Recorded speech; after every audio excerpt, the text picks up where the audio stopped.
Good morning, afternoon, and evening, wherever you are, and welcome to another NerdTube review of Harley Quinn. I'm Cousin Cheeto of NerdTube, and we are going to get right into Season 3, Episode 4, A Thief, a Mole, an Orgy.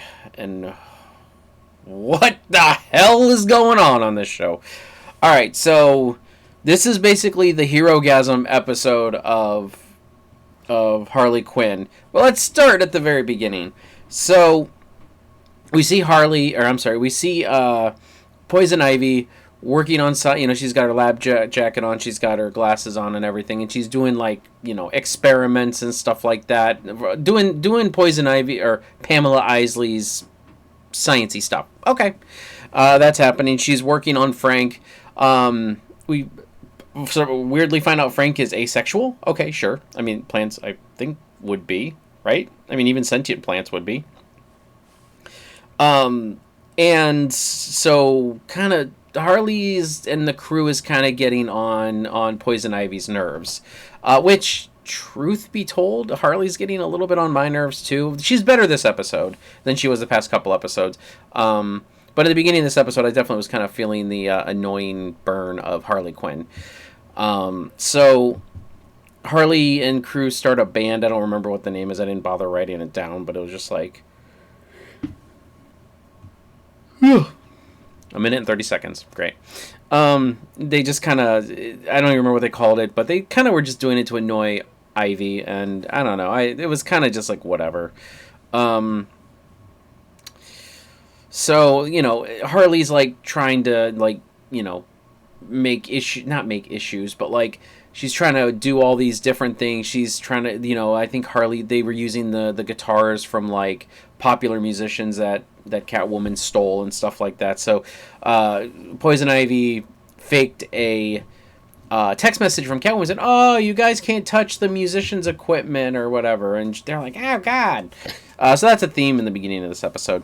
It's okay. We go to Jim Gordon, who is trying to salvage his campaign.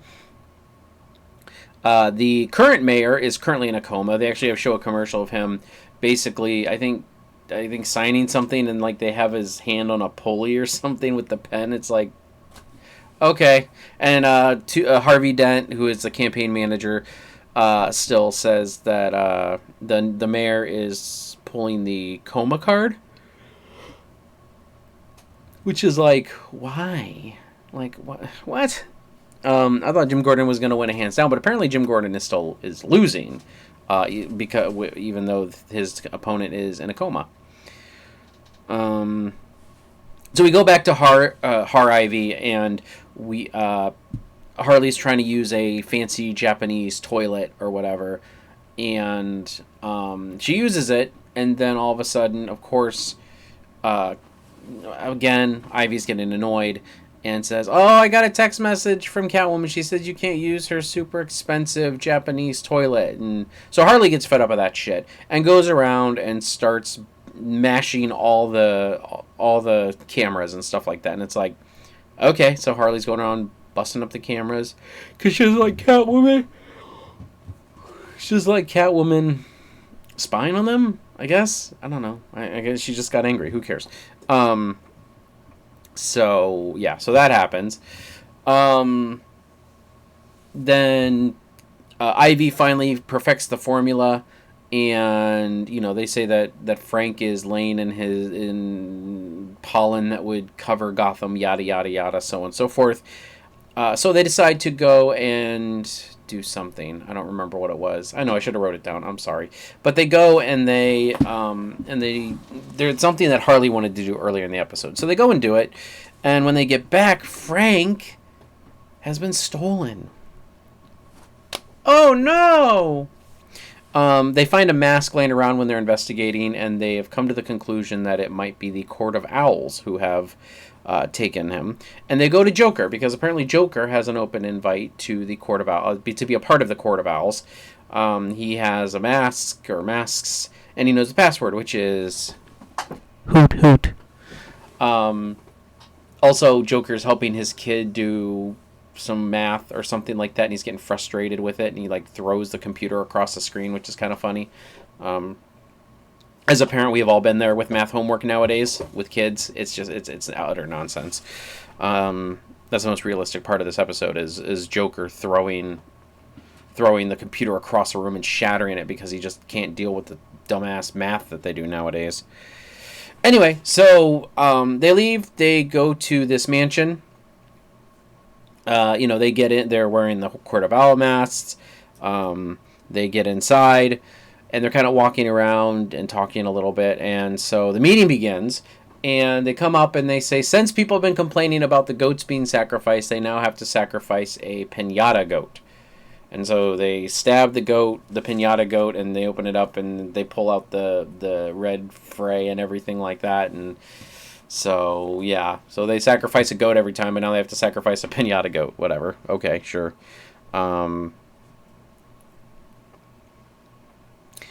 So Two-Face has the idea to go into the Court of Owl, well, to send Gordon in to try to get money and support from the richest in Gotham, which is, of course, the Court of Owls.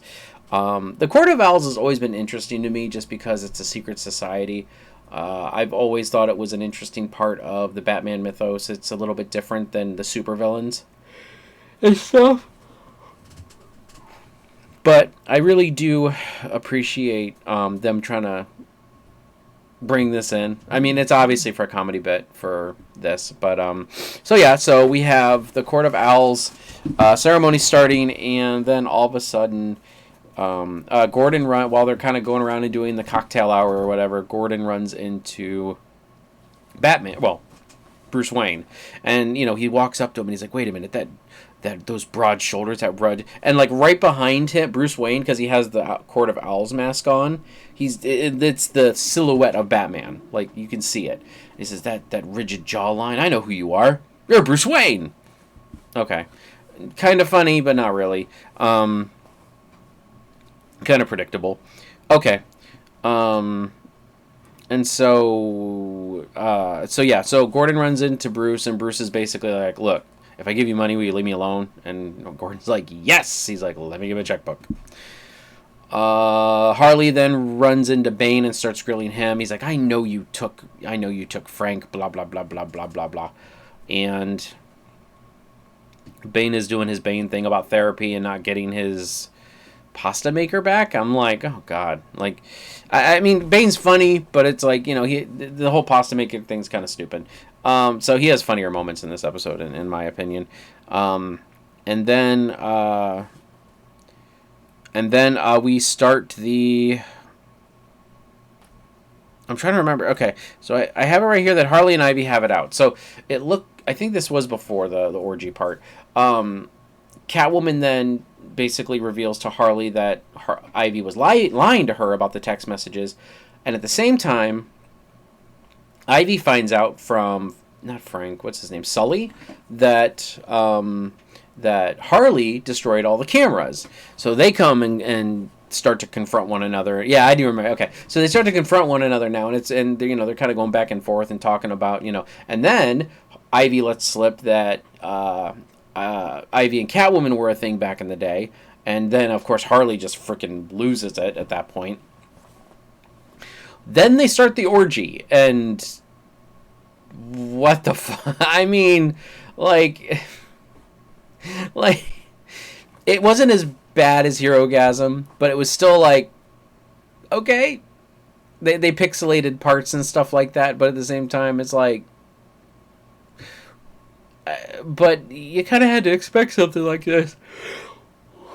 Something like this. I mean, it's an undercover organization. I mean, they have orgies, right? And isn't that what undercover organizations are for? They're just for undercovers.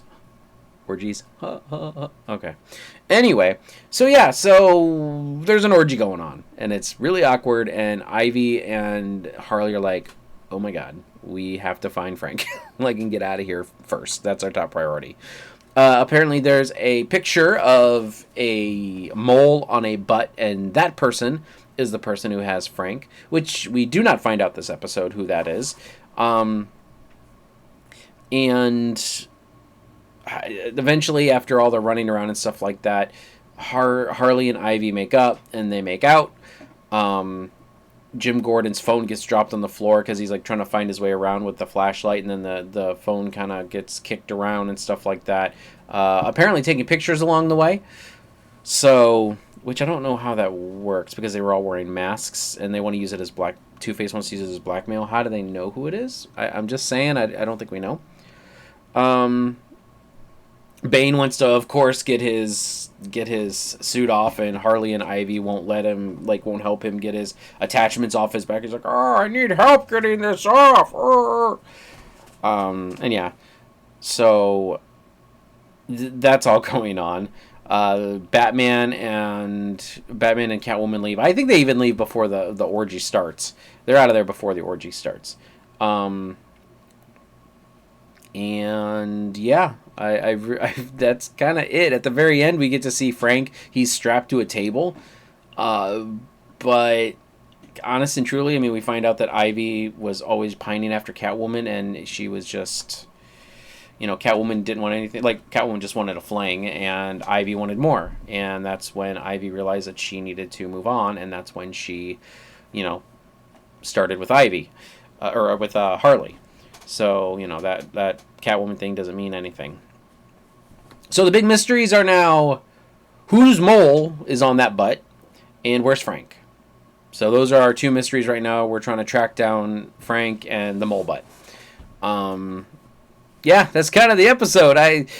It was an okay episode. I'm not gonna lie. I mean, it was fun and it was weird at points, and it made me laugh.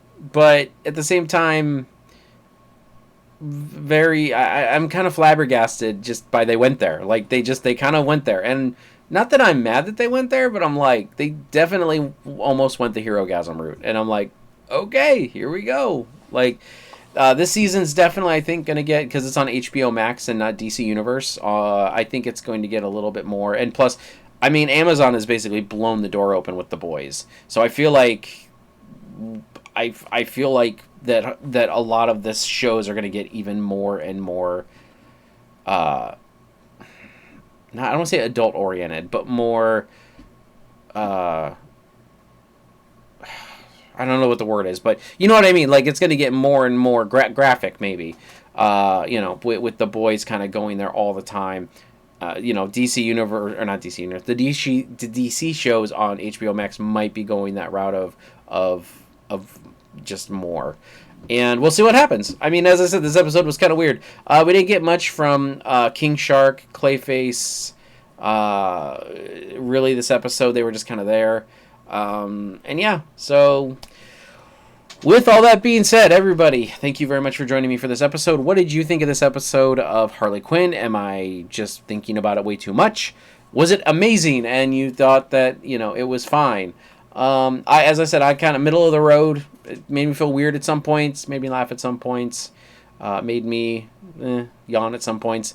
But yeah, so if you can, please leave a comment below and leave a like. If you haven't already, please consider subscribing to NerdTube. We are the greatest YouTube channel you maybe kind of sort of heard of. I do weekly reviews on Harley Quinn, as well as we do weekly reviews on Star Trek, Star Wars, Marvel, DC, anything we can get our hands on that we really enjoy and like. With that all being said, I'll catch you guys in the next one. Catch you later.